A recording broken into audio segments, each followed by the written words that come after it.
లోకేష్ గారు విదేశీ పర్యటనకి వెళ్లారు. అంటే అంటే చెప్పకుండా వెళ్లారు, అలిగి వెళ్లారు అని చెప్పేసి ఒకటి. అండ్ అట్లనే ఏపీ ముఖ్యమంత్రి చంద్రబాబు నాయుడు గారు బుజ్జగించడానికి వెళ్లారు తన వెనకాల అని చెప్పేసి ఇది. అసలు లండన్‌లో ఏం జరిగింది? అసలు లండన్ టూర్ అనేది ఎందుకు వీళ్ళు అధికారికంగా చెప్పకుండా, అంటే ఒక ప్రోటోకాల్ ఉంటది. ఆ ప్రోటోకాల్‌ని మించి ఎందుకు వెళ్లాల్సొచ్చింది? ఎందుకు చెప్పకుండా వెళ్లాల్సొచ్చింది అసలు? ఇది వ్యాలిడ్ క్వశ్చన్ మీరేస్తున్నారు. కొంతమంది అంటున్నారు జగన్ గారు చెప్పెళ్ళాలి, జగన్ గారు చెప్పెళ్ళక్కర్లేదు. రాష్ట్ర ముఖ్యమంత్రి పర్సనల్ విజిట్ అయినా సరే అది పబ్లిక్ అని. అంటే లోపల ఏం చేశారు మనకున్నారు. అంటే నేను అనేది వాళ్ళ కుటుంబ వెకేషన్స్ అని చెప్పి వెళ్తూ ఉంటారు. ఇంతకుముందు వెళ్ళి చెప్పారా లేదని ఆ ప్రశ్న ఆ రోజు వేయాల్సింది. వాళ్ళు మాత్రం అఫీషియల్ ఇది మాత్రం అవసరం ఉండదు, unless it's private visit. Private visit అన్నా ప్రైవేట్ విజిట్ మీద వెళ్తున్నారని రాసుకుంటారు. అవును సార్. సరే, నేను ఆయన ఎలిగేల్ గారు ఇవన్నీ కూడా ఊహాజనిత ప్రశ్నలండి. కానీ లోకేష్ గారిని మంత్రిగా చేయాలని ఇంట్లోంచి చాలా ఒత్తిడి ఉన్నమాట. మంత్రి కదా సార్ ఒకప్పుడు. ఆయన చంద్రబాబు నాయుడు గారు ఇష్టపడలేదని ఎవరో చెప్పింది ఆ రోజు అండి. వితౌట్ మీకు తెలుసు కదా ఎమ్మెల్సీ అప్పుడు మంత్రి. ఎందుకంటే ఆ రోజు అందరూ వాళ్ళు వచ్చినప్పుడు హైటెక్స్ కేటీఆర్ గారు కూడా మంత్రిగా ఉండి సీఎం పంచాయతీరాజ్ శాఖ మంత్రి లేకపోతే ఐటీ శాఖ మంత్రి ఉన్న అభిప్రాయం వచ్చి ఉంటాను, తప్పలేదు. ఒత్తిడి చాలా గట్టిగా ఉంటుంది. చంద్రబాబు నాయుడు గారు ఈజ్ హార్డ్ వర్కర్ అండి. Come what ever minus points ఏదైతే ఆయన హోదా విభజన పక్కన పెట్టిన దానికి డెఫినెట్గా మేము మిగతా దాంట్లో తప్పుదారి పడుతున్నారు రాజధాని విషయంలో కొన్ని విషయాల్లో. బట్ రెస్పెక్ట్ టేకింగ్ మారిన మనిషి కూడా భావిస్తున్నాను. వాళ్ళు చంద్రబాబు నాయుడు గారు కొంచెం మమతలు మనసులు కొంచెం తక్కువ ఉండే అనిపించే చంద్రబాబు నాయుడు గారు వాళ్ళు మళ్ళీ ఆప్యాయత పెరగడం, అన్నమాట నిలబెట్టుకోవడం నేను చాలామంది చూశాను. ఇవాళ టీవీ నాయుడు గారి విషయంలో, బాలకోట గారి విషయంలో, లేకపోతే ఇంకొక బ్రహ్మం గారి విషయంలో, అనేక మంది కార్పొరేషన్ విషయంలో, జీవిరెడ్డి గారు మిగతా వద్దన్న సరే ఆయన వెళ్ళిపోయిన ఇదే సంగతి. ఆయన కాకుండా మిగతా విషయంలో కానీ కింద కార్యకర్తలకు అన్యాయం జరుగుతుంది అనేది ఆయన దృష్టికి వెళ్తుందో తెలియదు. ఆయన మారిన మనిషిగా ఉన్నట్టున్నారు. బట్ లోకేష్ గారిని ఎట్టి పరిస్థితుల్లో ముఖ్యమంత్రిగా ఈ టెన్యూర్లోనే చేయాల్సిన అవసరం ఉన్నప్పుడు మరి ఎందుకంత మొండి పట్టు ఈ టెన్యూర్లోని? వాళ్ళ కోరిక మీరెవరైనా మీరు కూడా అవ్వాలనుకుంటారు ముఖ్యమంత్రి, మీ ఆకాంక్ష అది. అంటే కేటీఆర్ గారు చేసిన మిస్టేక్ని, కేటీఆర్ గారిని ఆ రోజే ముఖ్యమంత్రి చేస్తే మాజీ ముఖ్యమంత్రిగా హోదా ఉండేది లాస్ట్ 1 yearలో. ఆయన చేయలేదనేది ఎలా ఉందో కళ్ళ ముందు కనపడుతుందో ఒక బాధ ఉంటుందే. Maybe deserved. I'm not I don't why should say నిజంగానే తన అర్హత ఉన్న వ్యక్తి కేటీఆర్ గారికి డెఫినెట్ గా. కేటీఆర్ గారు సార్, ఇప్పుడు లోకేష్ గారికి అంత అవగాహన ఉందా, రాష్ట్రం మీద అంత పట్టు ఉందా? ఎందుకంటే ఇప్పుడు ఉప ముఖ్యమంత్రులకి పట్టుందా అండి? ముఖ్యమంత్రులు కొన్ని జిల్లాలో జగదాంబిక పాలు ఒకరోజు ముఖ్యమంత్రి చేశాయంట, పట్టుందా? అసలు చదువుకున్న నాలెడ్జ్ ఉందా? లోకేష్ గారికి అంత మూడో క్లాస్ పోయిన వాళ్ళు కూడా ముఖ్యమంత్రులు కాలేదా? అంటే చదువుకున్న వాళ్ళందరికీ నాలెడ్జ్ ఉందని చదువులేని వాళ్ళకి అని చెప్పలేనండి. రోజుకో మాట, పూటకో మాట, రాత్రికో మా డ్యాన్సు, పగలొకట మా నృత్యం చేసేవాళ్ళు కూడా పెద్ద పెద్ద పదవుల్లోకి వస్తున్నప్పుడు నేను డిసైడ్ చేశారు. తెలుగుదేశం తెలుగుదేశం శాసన సభ్యులు ఎవరైతే ఉన్నారో 134 మంది, అంతమంది 130 మంది, వాళ్ళు ఎవరున్నారో ఇప్పుడు అడిషనల్ గారు వచ్చే తెలీదు. వాళ్ళు డిసైడ్ చేస్తే ఎవరైతే వాళ్ళు ముఖ్యమంత్రి అవుతారు. ఆ రోజు ఎన్టీ రామారావు ఉండగా శాసనసభ్యులు, అత్యధిక శాసనసభ్యులు చంద్రబాబు నాయుడు గారిని కోరుకున్నారు, ముఖ్యమంత్రి అయ్యారు. ఇవాళ కూడా నేను అబ్సల్యూట్ తప్పే ఉందండి. లోకేష్ గారు ముఖ్యమంత్రి అయితే వాళ్ళ పార్టీ ఇష్టం, నేను కావాలని కోరుకుంటలేదు. ఇంకోళ్ళు కావాలని వాళ్ళ ఇష్టం. నేను కోరుకునేది ఏంటి తెలుసా? రాష్ట్రంలో 30 సంవత్సరాల లోపు యువత రాజకీయాలు మకిలు అంటానే, అవినీతి మకిలు అంటానే, కొత్త తరం నవతరం ఇండియాలోనే రావాలి. రాష్ట్ర రాజకీయాలు రావాలి, 2 రాష్ట్రాలు కూడా, తెలుగు రాష్ట్రాల్లో ఆ కొత్త తరం యువతలు నేను కోరుకుంటున్నా. వీళ్ళెవరో కాదు, నాకు నిజంగా వచ్చే అవకాశం ఉందంటే రావాలన్నాను. ఈ వ్యవస్థ మారాలి. వాళ్ళది దేశంలో ఉన్న ఆదాని గారికి అందరికీ తాకట్టు పెట్టే బానిసత్వ వ్యవస్థ పోవాలంటున్నా నేను.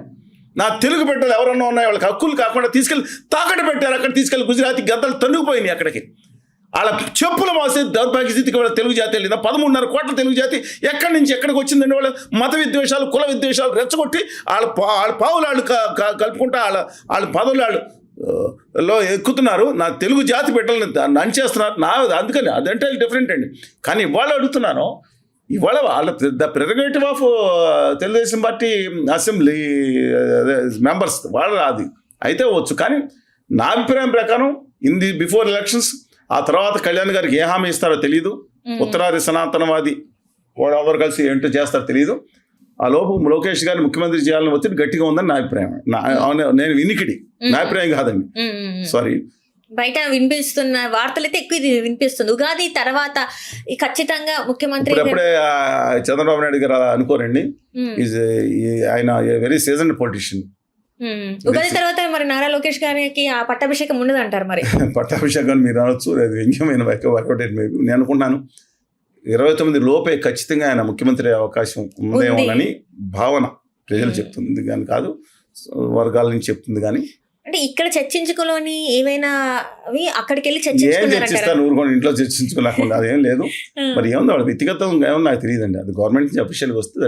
అంటే అఫీషియల్ గా వీళ్ళు ప్రకటన చేయకుండా వెళ్ళారంటే అందరి చూపు ఒకటేసారి అటు సైడ్ మళ్ళీపోయింది. ఎందుకు ఈ చర్చ అని, దట్టు లండన్ కూడా కాదు, బాలీలో ఉన్నారని, సింగపూర్ లో మేబీ వాళ్ళు చెప్పాలి. ఇప్పుడు స్పెయిన్లో నా ఉద్దేశం స్పెయిన్కి వెళ్ళినట్టు నేను చెప్తున్నా, అంటే మీరు వెళ్తే వెళ్ళుండొచ్చేమో.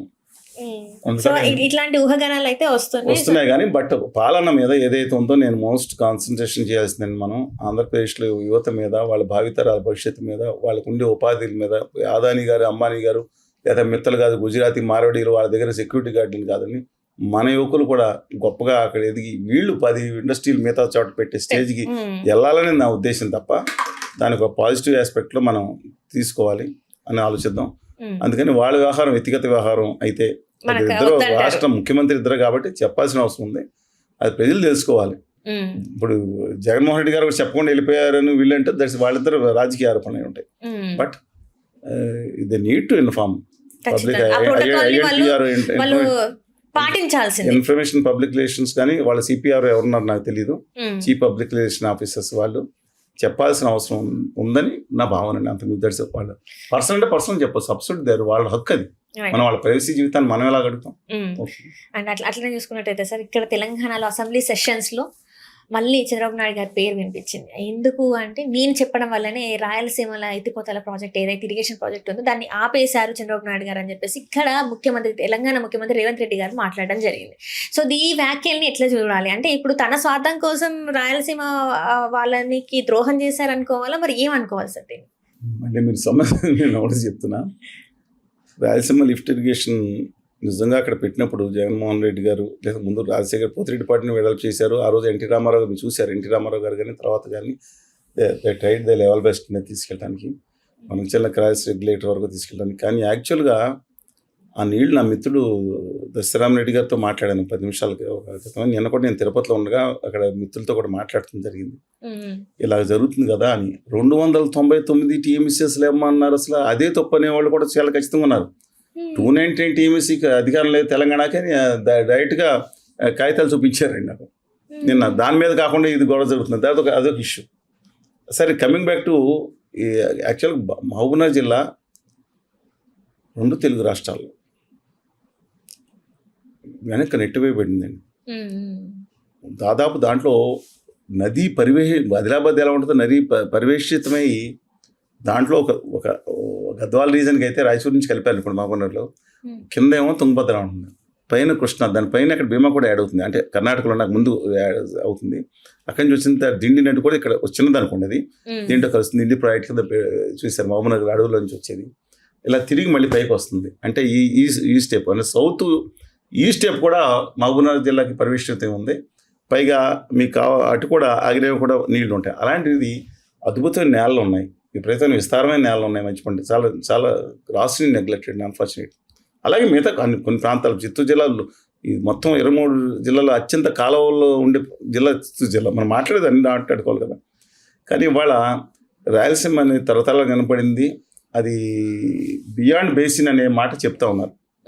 లెక్క ప్రకారం అంటే మనం అంటే టెక్నికల్ ప్రకారం అది కరెక్టే, బట్ వాళ్ళ ప్రాంత ఆకాంక్షలు కూడా చూడాలి కదండి. ఈ 3 TMC నిజంగా కనుక పోతే చేస్తే ఇది వాటర్ లెవెల్ కనుక తక్కువ ఉంటే వెనక్కి వచ్చేస్తారు వీళ్ళు, మీరు నమ్మరు. నాకు వాళ్ళ ఆధారం మ్యాప్లు కూడా మీకు ఇంకా లేదని పంపించాల్సిన సిచ్యుయేషను. ఇది అక్కడి నుంచి మళ్ళీ డైవర్ట్ చేసి బనకచెర్ల ప్రాజెక్ట్ ఆయన 80,000 కోట్లు, ఇది కేవలం జగన్మోహన్ రెడ్డి గారి కోసం మెగా ఇంజనీరింగ్ అనే ప్రాజెక్ట్ పెట్టారని ఆరోపణ. చంద్రబాబు నాయుడు గారు కూడా ఆయన నడిపిస్తున్నారు కాబట్టి అది పెట్టారు. బనకచెర్ల ప్రాజెక్ట్ తెలంగాణ మేము వ్యతిరేకించాం. అబ్సల్యూట్గా రాంగ్ ప్రాజెక్ట్ అది. కాంట్రాక్టర్లు లాభం చేసే ప్రాజెక్ట్ ఇది. కృష్ణా జలాల మీద హక్కును వదిలేసి చెప్తున్నానండి, అది సోమశిల వరకు తీసుకెళ్తే Nagarjuna Sagar stage 2 project stage 3 కూడా ఆగిపోయింది కాబట్టి కంటెంప్లేట్ 1955 డిసెంబర్ 10th శంకుస్థాపన చేసింది. అది కొంతవరకు వ్యాలిటీ ఉంది.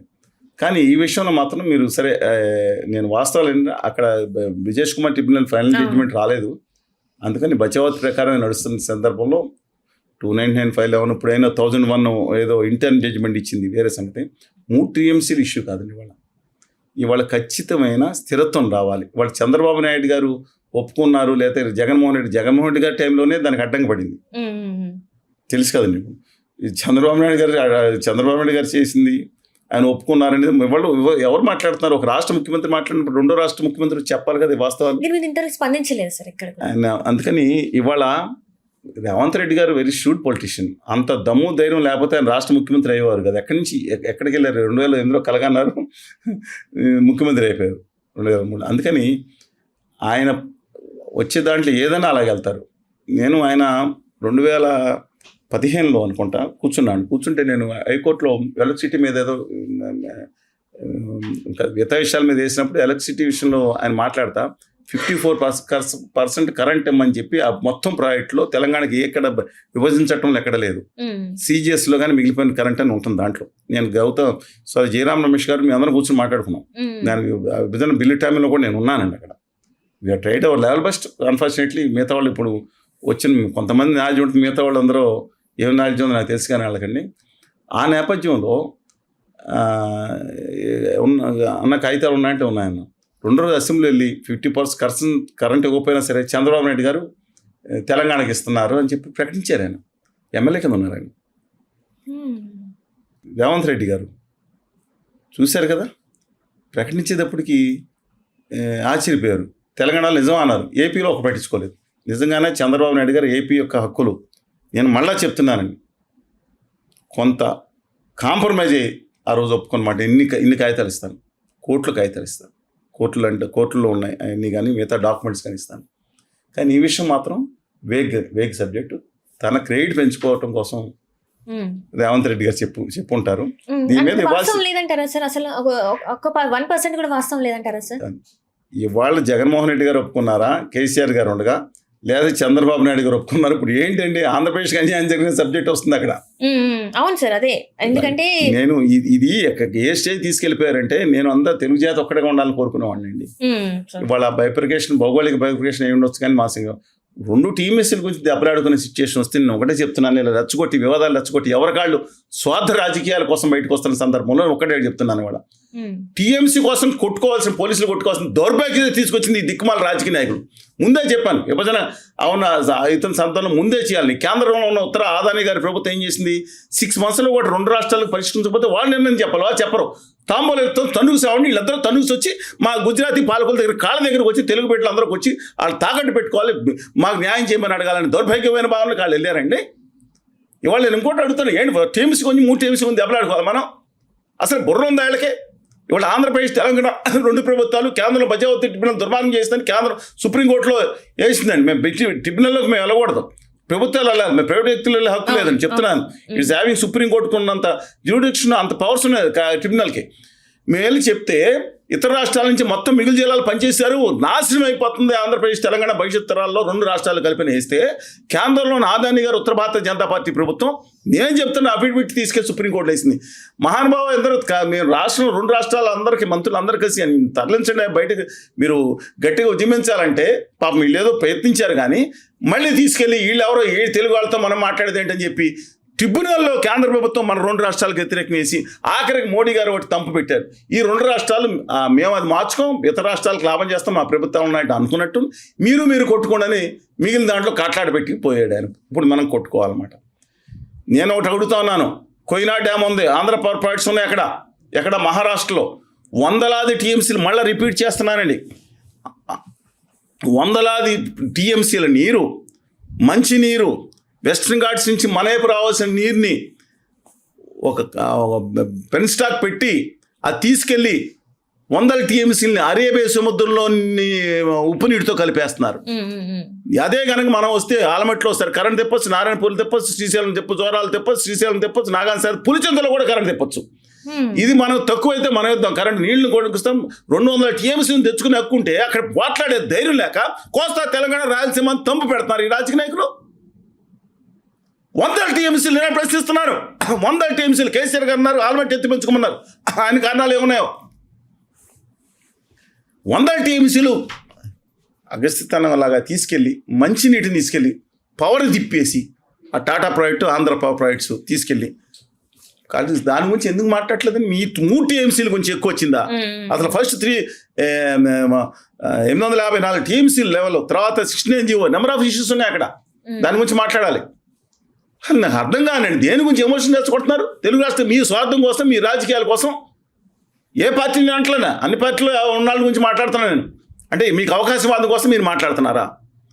పై రాష్ట్రాల గురించి కేసీఆర్ గారు మాట్లాడరు, కింద ఉన్న సముద్రం ఇంకా ప్రాజెక్ట్ కట్టే సిచ్యువేషన్ లేకుండా ఆ నీటిని ఉంటే దామే పడతారా? ఏందంటే నాకు అర్థం కాదు. రాజకీయాల కోసం అడుగుకోండి. తెలుగు బిడ్డల మధ్యన రెచ్చగొట్టారు, విద్వేషం రెచ్చగొట్టారు. 99% మంది తెలుగు ప్రజల మధ్యన అది లేదు. రాజకీయ నాయకులు రెచ్చగొట్టినా సరే